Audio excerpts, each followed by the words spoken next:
ಓಂ ಸಾಯಿರಾಮ್. ಶುಭೋದಯ ನನ್ನ ಮಗುವೆ.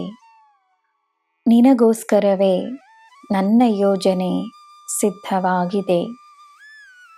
ಈ ದಿನ ನಿನ್ನ ಜೀವನದಲ್ಲಿ ಅದೃಷ್ಟವನ್ನು ತರಲಿ.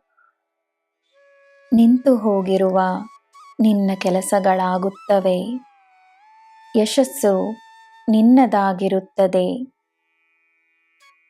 ಚಿಂತೆಯನ್ನು ದೂರ ಮಾಡಿ ನೀನು ಮಾಡುವ ಕೆಲಸದಲ್ಲಿ ನಿನ್ನ ಗೆಲುವು ನಿಶ್ಚಿತ. ಶಾಂತ ಮನಸ್ಸಿಗೆ ಗೆಲುವು ಮಾತ್ರವೇ. ನನ್ನ ಮಗುವಾಗಿರುವ ನಿನಗೆ ನಾನೇ ನಿನ್ನ ಶಕ್ತಿಯಾಗಿ ನಿಂತಿದ್ದೇನೆ. ನಿನ್ನ ದಿನ ಶುಭವಾಗಿರಲಿ. ಸರ್ವಂ ಸಾಯಿಮಯಂ. ಜೈ ಸಾಯಿರಾಮ್.